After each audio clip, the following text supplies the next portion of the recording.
Welcome to another episode of Craft of the Draft. Headlining today's show, we went through our top 15 non-tied prospects, and there's a fair bit to come from that.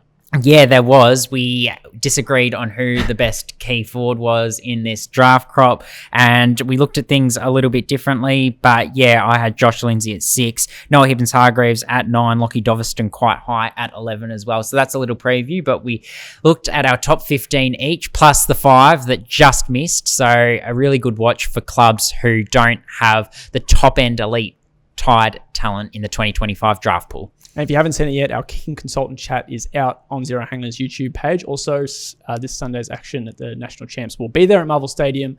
And on top of that, we might have a mock draft coming in the next week or so.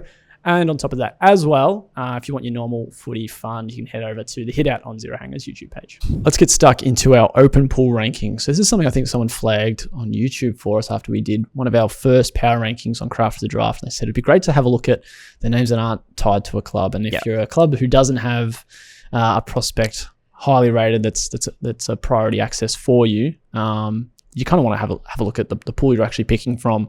How do we want to do this? We've gone for the top 15 each. We've got a few honorable mentions. I haven't seen yours. You haven't seen mine. Yep. Do you want to give me maybe the bracket who just missed your top 15? Yeah, so I've got 5 who just missed my top 15 players not tied to a club. And the way I've kind of looked at this is a combination of form with regards to a power rankings. I've obviously done a power rankings every month so far this season, but also on draft night, thinking about the trends and the types of players that tend to go a little bit higher, types of players that might be a little bit more talented than those that go higher but might fall because of their position as well. So I've taken all of that into consideration. The 5 that just missed for me, Harley Barker, being very, very good for South Australia, winger. Those sort of players do tend to fall a little bit. Mitch Marsh, undersized, sort of tall forward. There's so many of those Jack Gunston types. I think there is a view that he's probably seen a little bit higher than the 19th best in the open pool. But yeah, just that height is the reason I held him back a little bit. Liam Heatherton's injury might lead to him sliding, so I've got him next. Cody Curtin and Louis Emmett, a couple of key position talents as well. I had both Emmett and Heatherton at 16 and 17, so they've just missed mine. I had a couple that you mentioned in my top 15. I had Tom Burton, Lockie Doverston, and Taj Murray at 20. Real upside pick, I think. And like you said, you kind of factor in form, you factor in their position, what clubs look for, and a little bit of that can be upside as well. So he's probably a bit of a surprising one when I got to 20, but I do really rate the player he could be at AFL level, and the versatility he gets when you've got a lot of tools who might be stuck to certain positions, and he can certainly play along all three lines. Let's go to 15. I'll just name who I've got on the list and you tell me where they are. Now, I've got Harley Barker at 15, so you've mentioned that he just missed your cut. Zave Taylor at 14. Did he make your list at all? He did not make my list, no. Very, very stiff because he's a good rebounding defender, and he can play on talls and smalls, but yeah, just out. Archie Ludovic, I had at 13. Okay, yep. Cody, high for me. Yeah, Cody Curtin at 12, who I know you said didn't quite make yours, and Sam Cumming at 11. Yep. How do they match up with yours? So, yeah, I've got Sam Cumming in that bracket as well. So I've got Jacob Farrell at 15. He's coming with a bolt from Western Australia. I've liked watching him in the last couple of games of champs. Even when Western Australian midfield was beaten pretty comfortably by South Australia, I thought he still showed some signs. So, yeah, there's some real transferable attributes there. Matt Leray, probably the better of the Fro Bros, Mitch. I wanted to have him in. I wanted as to. the winger, but his form has been pretty irresistible to overlook, even though he does play a position, like we say, that can lead to players falling a little bit. I think there's enough upside there with his kicking efficiency and his size. Sam Cumming at 13, Taj Murray at 12. I just value his upside, his athleticism. I think he's built, and like you said, the versatility he's got is built for the modern game. And Lockie Doverston is at 11 for me. It's the supply and demand of small forwards that aren't club tied that lead to me thinking that he will go higher than perhaps what you would otherwise anticipate. Yeah, interesting. Listen, we've got a lot of names in that. It looks like from that 11 to 20 bracket that are going to be quite similar. Let's move 10 down to 5. So at 10, I've got Mitch Marsh. You had just outside of your 15. At 9, I've got Aiden Schubert. So 2 of the SA forwards at 9 and 10. I said Sam Cumming at 11 as well. So 3 SA guys in a row. Sam Grill at 8. Ollie Greaves at 7. And Fred Rodriguez just outside of my top 5 at 6 overall. Yeah, very, very similar here. And it is interesting, like you talk about at under 18s level, that you don't value wins per se. You do value players getting drafted, but when teams do win, it leads to players playing better, and we see that with the South Australians coming through. In your list, I've got Aiden Schubert at 10 myself. Yeah, I think the size that he's got as a key forward and his running capacity. His field kicking, I think, is underrated as well. Yep. Delivery inside 50, involved in plenty of scoring chains. Noah Hibbins-Hargraves, he's clutch. He's a match winner. We saw that for Vic Country. If there's one thing about him, maybe he's a little bit of a player that can be a little bit inconsistent within games. He can have quieter sort of periods. But if the match is on the line, you can generally rely on him, which is what you want. Fred Rodriguez, Dyson Sharp for me at 7, probably the best, that bollocking sort of mid in this draft class. And there's been some question marks over him and they will persist, but it's pretty hard to overlook what he's done at the national championships level. He's got one hand on the like medal, I think, like you said. And Josh Lindsay at 6. Probably Josh is a little bit more talented, I would argue, than a couple of the players I've got in the top 5, but he's never going to be a midfielder. We know midfielders tend to be the ones that go quite high. And at half back, he's one that might just slip a little bit, but certainly no fault of his own. Had a good chat to the kicking consultant. You can check that out on Zero Hangers YouTube about how penetrating and damaging his left peg is. Cool. I have Noah Hibbins-Hargraves at 5, as you mentioned. There is that inconsistency, but I guess that you get that a lot in X Factor players. You look at a Jordan De Goey and what he can do for you, but you might not be able to rely on that same. To some degree. Yeah, you can't rely on that same standard every week. Maybe if you've got a Christian Petrarca in your side. But he does play at quite a high level, but there is a big gap between what you would like to see and what you might get on the occasion. So he's at 5 for me. Probably my favourite player in this draft class so far this season. Josh Lindsay, who you mentioned, I've got him at 4. Dyson Sharp, another you mentioned, I've got him at 3. I know when we talk about what clubs might look at, and they probably might not favour him this high, but I think when you talk about the quality and as much as he can possibly try to do with the player in his role, he's really ticking those boxes. So I've got him up at 3. At 2, I've got Willem Dersma, and at 1, I've got Cooper Duff Tytler. Very similar sorts of names, particularly in the top 3, I think. But I've got Sam Grill at 5, so that's smooth moving inside, outside midfielder. High impact player, lowest sort of possession, but still, that 18 to 23 possession sort of guy. Archie Ludowick for me at 4. I think he's just so raw. I really like what he could become. I think he's the best key forward in the draft class. And the fact he's already influencing the air, given how much development he's still got left to go, really impresses me. I've got Cooper Duff Tytler at 3. He's been at number 1 in all my power rankings. And I guess the interesting watch will be whether West Coast do end up with pick 1 and 2. We know the Oscar Allen compensation will be a watch for them in the second half of the season, if indeed he does end up leaving the club. I think if West Coast have pick 1 and 2, then they probably do take Cooper Duff Tytler with one of those selections. They don't have that bona fide ruck at AFL level, but otherwise I think he could slip just a touch based on where he goes compared to his talent, just because rucks aren't necessarily taken generally at the absolute top end. The last number 1 pick as a ruck was Matthew Cruiser. Then Ollie Greaves at number 2. He's coming really quickly. I think his stocks are rising quite well, and big-bodied midfielder, can kick it well. He was another one that the kicking consultant Josh Growden was very big on what he can do with the ball in his hand. And then Willem Dersma at 1 as that utility who is so flashy, and most importantly, I think in modern games, so athletic. Quite interesting. We've got similar, but also quite different as well. The Ludowick pick I like. He's got 3 games left in these champs. That can really put him in that group, which I don't have him in, and you certainly do. So I had him at 13. You had him at 4th overall. So that's probably one of the bigger differences I think we've got among our lists. But certainly a player with high upside. And I think at least looking at my list from probably 3 of Dyson Sharp down to maybe 9 or 10 in Schubert and Marsh can be quite close, as we've talked about a little bit. Worth noting, this is not a mock draft. This is more of a power ranking. So, will CDT go at pick 1, like you said, really up in the air, whereas Dersma might be favoured for a club like the Eagles. And then, obviously, so many moving parts when we do add in the club-tied prospects. It's a pretty good open pool. You can't complain too much when you're looking at those 15 to 20 names. And I guess the other part of the moving sort of jigsaw pieces is that, you might have some clubs that do have a top end draft pick that are going to look to trade it out because they know it's going to likely get swallowed up with a bid for an academy talent. So it's all up in the air a little bit. We will Mitch have a look at something that resembles a mock draft a little bit more next week. Yeah, we'll have for the 10 clubs that are sitting outside of the top 8 after the bye rounds. We'll have a look at what they can start looking forward to if they are the clubs that might have checked out of the season a little bit. Want to focus on the draft and what the future looks like. So we're looking at, West Coast, North Melbourne's options, Richmond's options. Oh, well, North Melbourne won't have a pick, but Richmond's options with a couple of picks. Essendon have a couple of picks. And we'll add some bids in there as well to add back in some of the academy, father-son talent. Stay tuned for that. Yeah, plenty to unpack. Between then, though, we've got a couple of under 18s champs games coming up at Marvel Stadium on Sunday. You and I will both be there to cover it all. So Vic Country versus South Australia is the earlier game.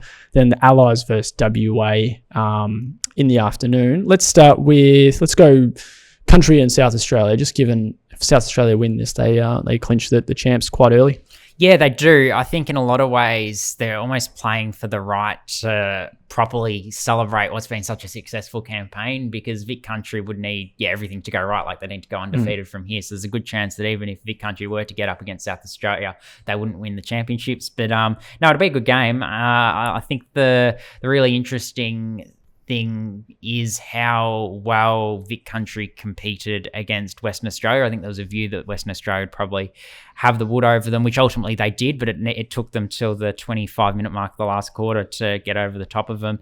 Obviously, the big talking point from a South Australian perspective, I think, is how their three-pronged tall forward line is going to fare. Aidan Schubert was the star of the show, or has been in different ways across all three games, particularly in game 1 and game 2. And then in game 3, Cam Nairn has kicked the 7 goals and really put his name on the map. And then behind them, or alongside them, has been Mitch Marsh, who has just steadily built into the championships and shown why he has the assets that have allowed him to dominate at SANFL under 18s level.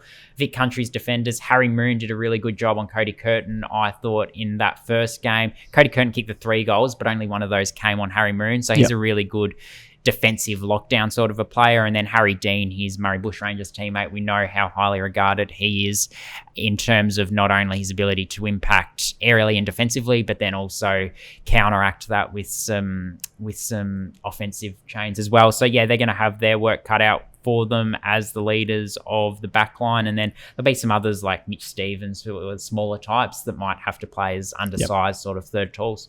Yeah, it's interesting how they use Willem Dersma in this space as well. Do they try and use him down back when you've got, like you said, all Nairn, Schubert and Marsh? They're the 3 leading goal kickers as well in the champs, just given no other club except Western Australia has played multiple games. And, SA's, 3 tools or targets have been quite dominant across all 3 games. Each have had their own kind of moments, and Schubert's, like you said, has probably been the most consistent, but Nairn has kicked goals in every game, and including that haul of 7 to put him on 9, which is the most. Schubert on 8 and Mitch Marsh on 7. Moon, Dean, and then maybe Dersma as the 3 to try and quell those 3. Yeah, the difficulty for the Vic Country coaching staff to weigh up will be, do you put Dersma down back to try and quell the influence of one of those defenders, or do you actually put him in the midfield knowing that you might lack quality against a Western Australian midfield that has the likes of Jacob Farrow, Fred Rodriguez and Toby Wan, who are all viewed as top 20 to top 30 talents in there?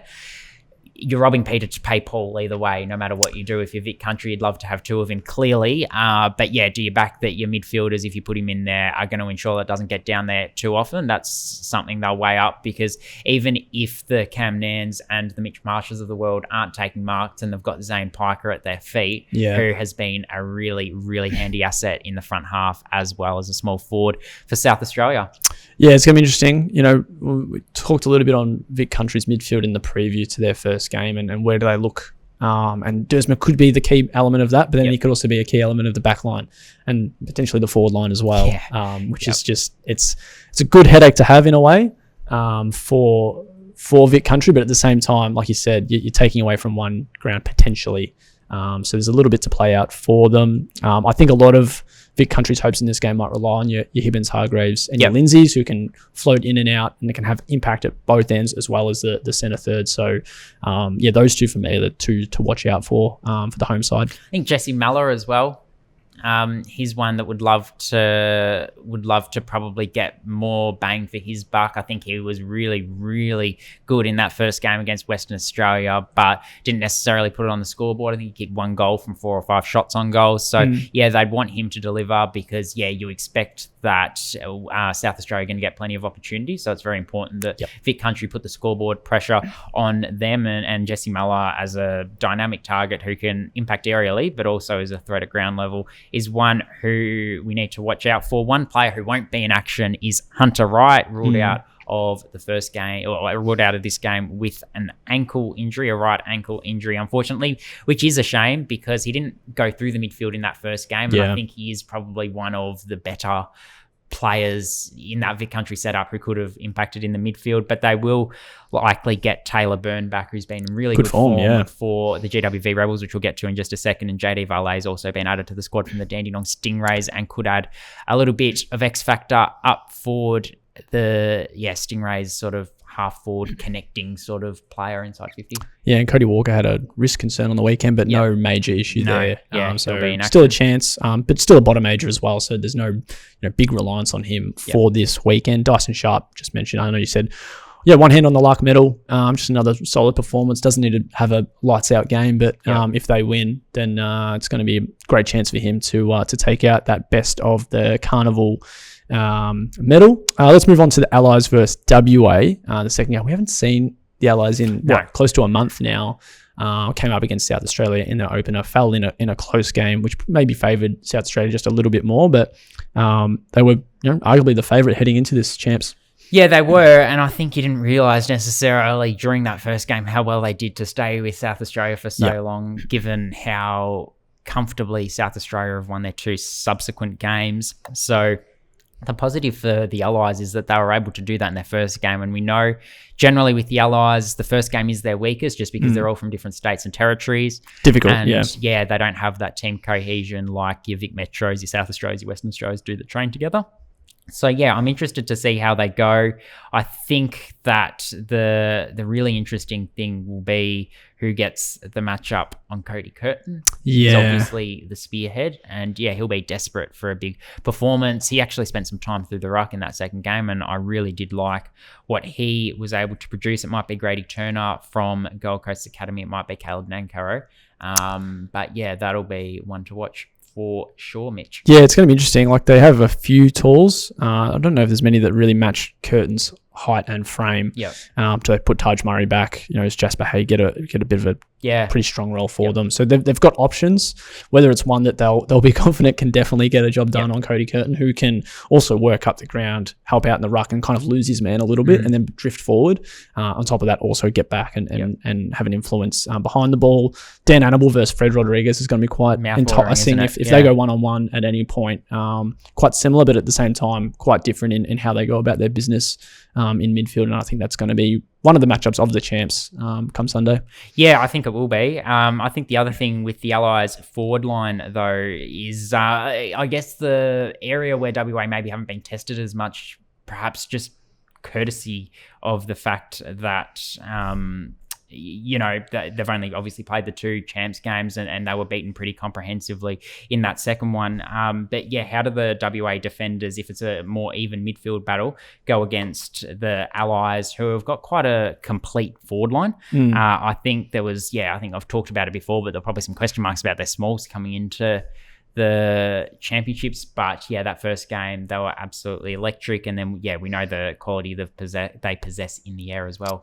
Jack Miller will be one who could have an impact in the front half. They had a few multiple goal kickers in that game against South Australia. Just Kalani White plays more of a permanent forward. We saw we got to do a little bit with Casey, and just to try and stretch out that South Australia defense a little bit. That has been pretty solid through Elliot Duffield and a few others down back. But I think, if you just got that little bit of a mismatch in height, which Kalani White and Taj Murray, a couple others can provide, then I think that could be an area that they really focus on. Quick tip, Mitch?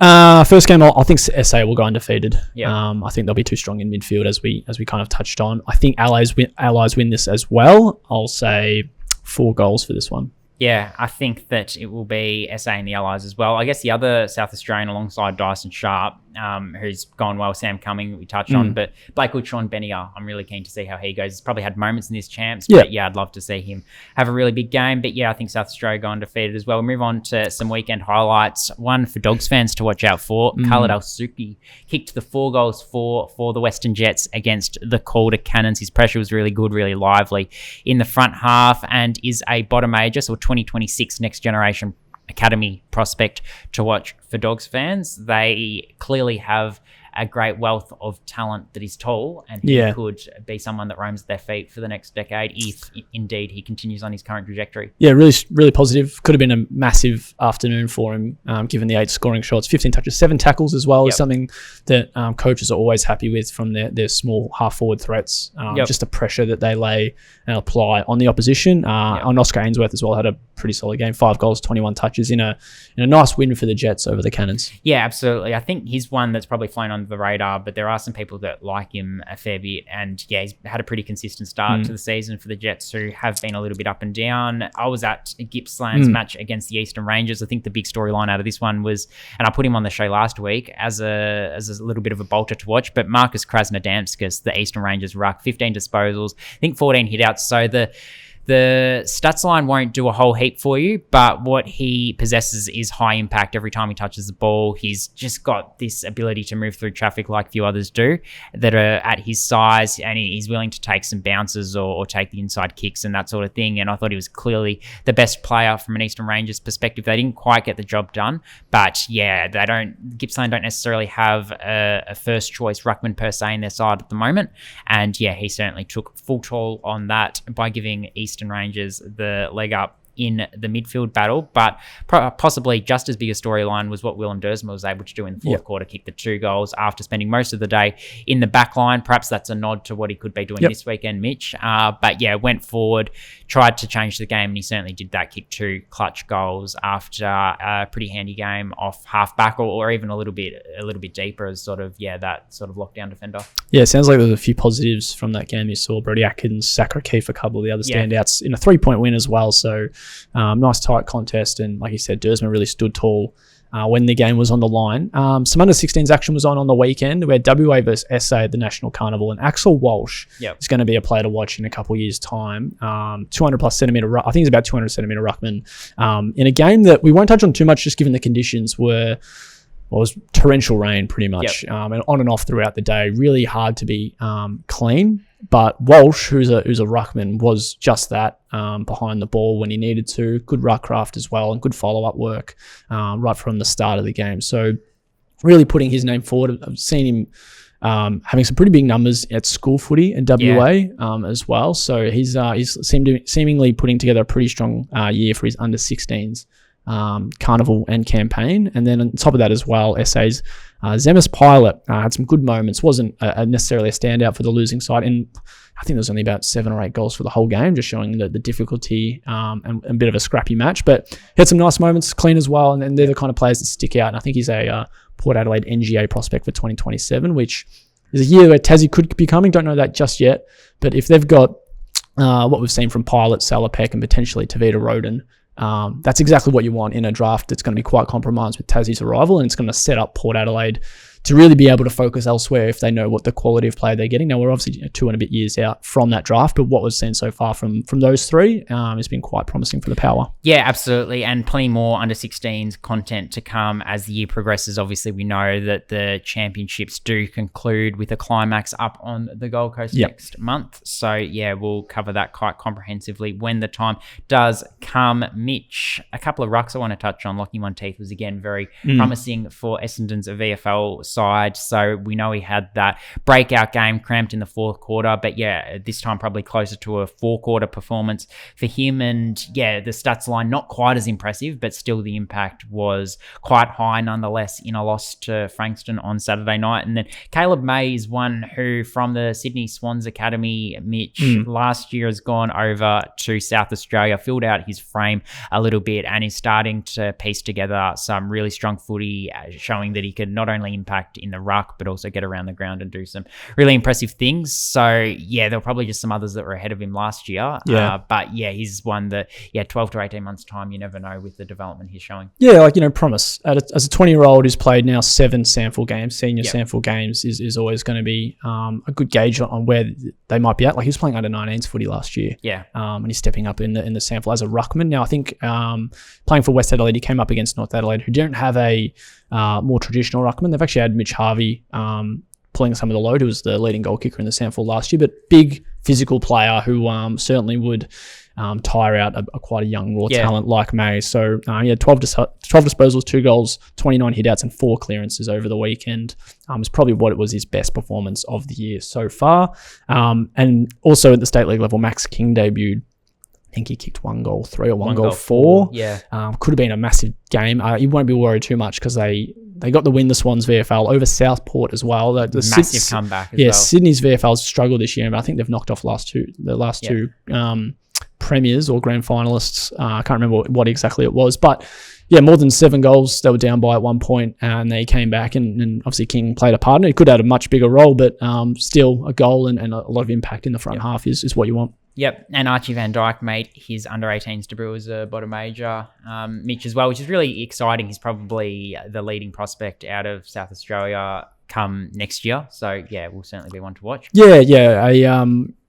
Clean midfielder. Like we said, he's a bottom major, so he's really going to press his case for a potential call-up. Obviously, SA's last game is this weekend, but maybe a name to watch for 2026. Had a nice performance over the weekend against Norwood, and there's a couple other standouts in the SANFL under-18s from the weekend, while a lot of players weren't playing just due to the break in between champs games. Yep, we'll move on to Essendon and Freo's potential draft plans. The AFL draft analysis series that we kicked off a couple of weeks ago with Adelaide and Brisbane rolled into Carlton and Collingwood last week. Essendon and Freo, like Carlton and Collingwood last week, have some key or some club-tied talent to keep an eye on. So for Essendon, those players are Adam Swade, the small midfielder / forward, probably forward at the next level, and Hussein Al-Ashkar, who is also a small forward. Both have got Essendon VFL exposure this year. Mitch, when we look at list needs, I think that pressure in the front half and those small forwards is something that Essendon fans would like more of. Obviously, Isaac Kako went some way to addressing it, but so it's not bouncing out of the forward half for them so easily like it has been in recent times. That's an area to address. So Adam Swade and Hussein Al-Ashkar certainly address that list need. I guess beyond that, though, they probably need some more dynamism, some more X factor, some more points of difference in the midfield, because they've probably got too many of the same type of player in the midfield. Yeah, agreed. So that's an area that they could look at. Yeah. I think I had versatile midfielder listed for them. Someone who can play on ball, but really can be relied upon elsewhere. It's a reason why Elijah Sidus isn't playing. It's a reason why Ben Hobbs has been in and out of the side a little bit. And Ed Richards type, a new age. Yeah, exactly right. Like you look at Fremantle, who we'll touch on in our next part of the series. They have Sarong and they have Brayshaw, who are, you know what you're going to get out of them. And they have the same thing in Sam Durham and Jai Caldwell and Darcy Parish. Like they have those guys, but you need players around them who can move in and out. Probably kick it a little bit better than they do as well. Yeah, that too. So Zach Merritt is probably that, but they want Zach Merritt playing backline. They want him playing in the front half for his good ball use, and he's probably the most versatile out of all their midfielders. But they probably just need that player who can step in and step out on rotation when they need to, not just relying on them to play in 60 to 70 or 80% of their centre bounces, and that's pretty much it. Moving ball to ball, and Will Setterfield's another one. Like they've just got so many of a similar type that I think they need to look elsewhere, and potentially doing so at the draft with picks 5 and 6. They've also got picks 22 and 24, so they've got 4,761 points, which is going to be more than enough for them. But really, those first 2 picks are going to be out of the way by the time bids would probably come in for Swade and Al-Ashkar. Not to say they'll come in maybe ahead of 22 and 24, but at the same time, they'll probably need to be creative with those 2 selections, the 2 second selections they've got.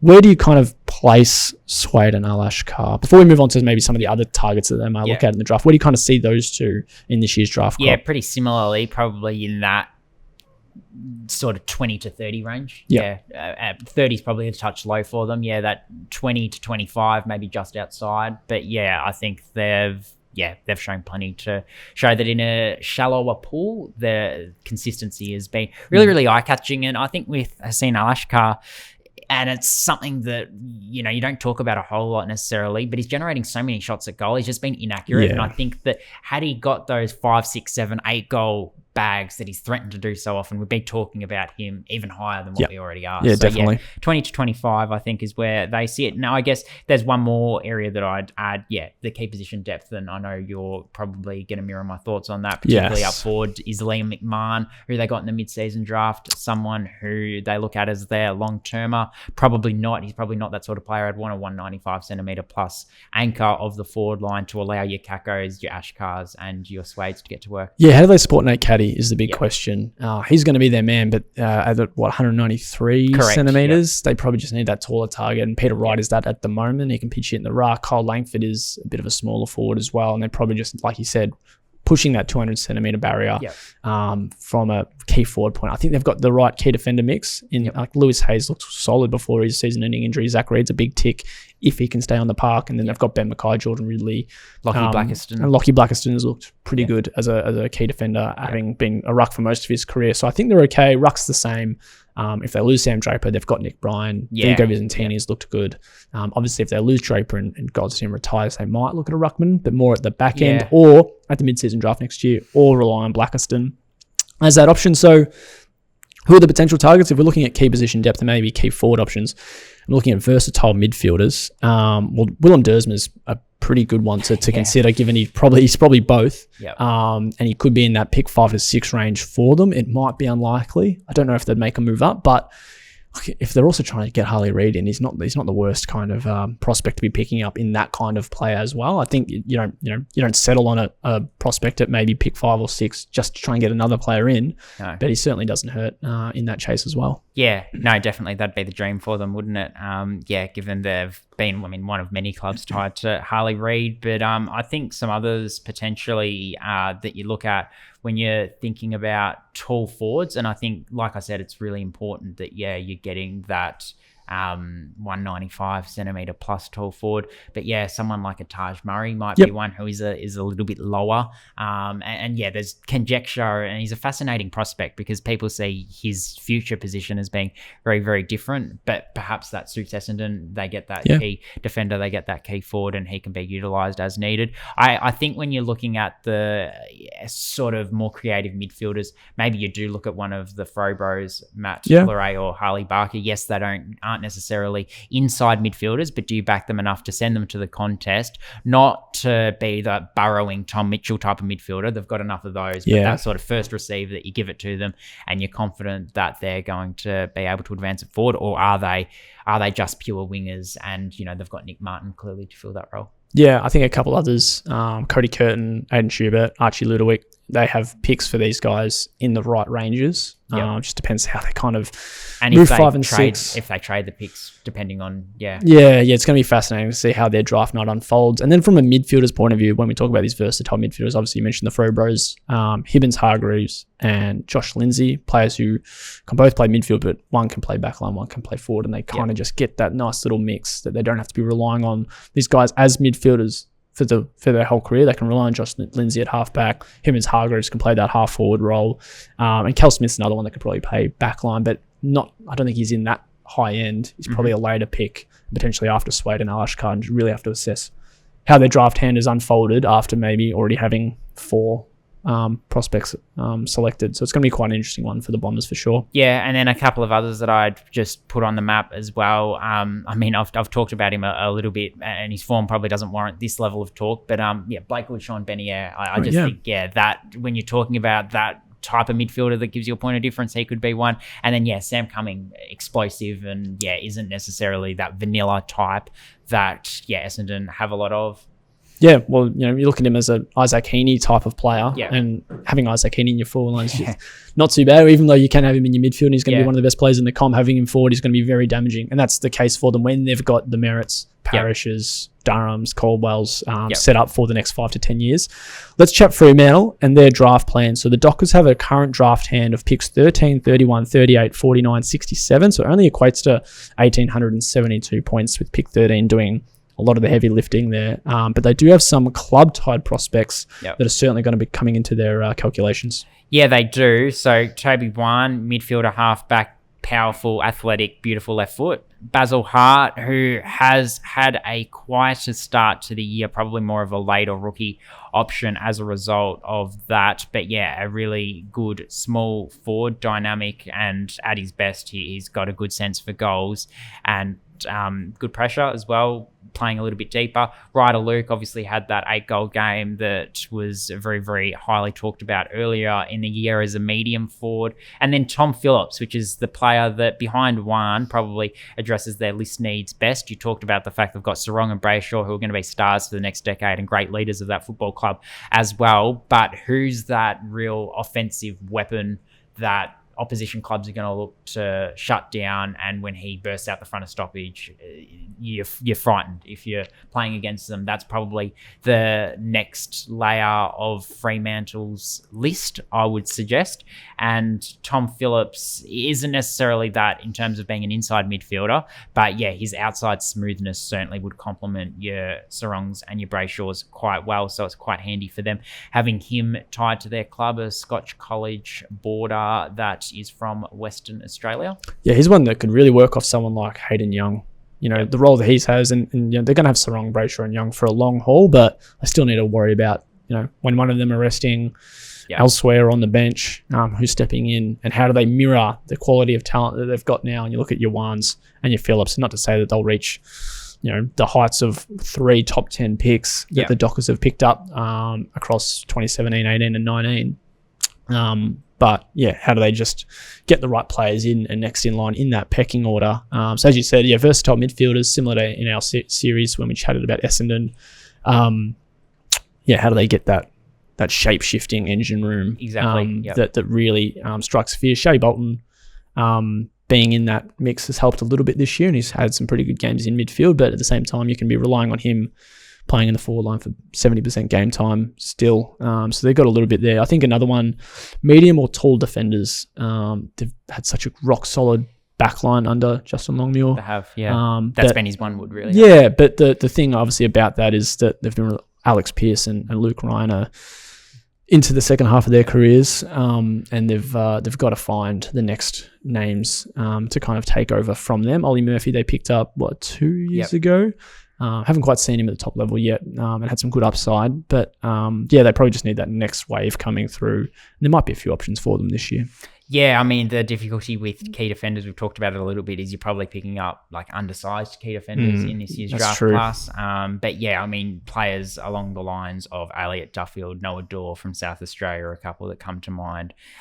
Xavier Taylor from Victoria, you mentioned he was in the top 20 in the open pool in your power rankings. So yeah, those are 3 that come to mind. And then there's obviously a slew of club-tied talent. Grady Turner is a Gold Coast Academy prospect. I do put him on the map because I do wonder whether Gold Coast match a bid for him, just given their array of talent. They've probably got some higher priorities, so he's one that could come into the open pool as well. And he's actually had a really strong start to the season as a lockdown defender. But yeah, it's certainly an area that Fremantle will have to look to address, Mitch. Yeah, I should mention Josh Draper as well. I've really liked him in the year he had after making his debut last year.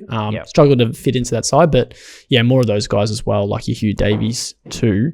From that versatile midfield mix, when you talk about local talent as well, when you do with a lot of WA and SA clubs, Fred Rodriguez right off the top might be a nice little piece to add. But at pick 13, it'd be not the highest of chances that he's there for them, particularly with that 13 maybe pushing back a little bit. Sam Grill's another one, nice pace on the ball, and can be a bit that outside and inside player, can throw him at halfback and he runs through the midfield. So there may be a couple. And then Harley Barker as more of a wingman for them. They've found some success in the wings in the last couple of years. Jeremy Sharp's holding down the fort quite nicely. And then whether they use a Erasmus or a Johnson. So there's a few options for them, I think, from a if they're looking to a midfield spot. Yeah, I think Johnson's got a future at Fremantle. I've been a big fan of his season so far. But if they're going to get a Fred Rodriguez or a Sam Grill, it's probably going to have to be them getting creative and getting up the draft board, the draft order a little bit. But that probably wraps it up from a Fremantle point of view and from an episode point of view. Mitch, what have we got to look forward to this weekend? Clearly headlined by the doubleheader. Yeah, we'll be there at Marvel Stadium on Sunday, so plenty to kind of unfold from that. So we'll have much recap on zerohanger.com and on our socials on Craft the Draft on Instagram as well. And then as we previewed at the top of the show, we might even have a mock draft coming in for those top 10 picks at the moment. So looking at the draft order, the clubs in that order, and I guess the selections that they might make come November. So quite an early one, but just the top 10 and just a little fun exercise to look forward to. Very good. Looking forward to it. Cool. All right. Well, you can catch, obviously, the rest of our content on Zero Hanger's YouTube channel. And you can head to zerohanger.com for all the latest AFL draft editorial news. And then on top of that, Craft the Draft's Instagram account.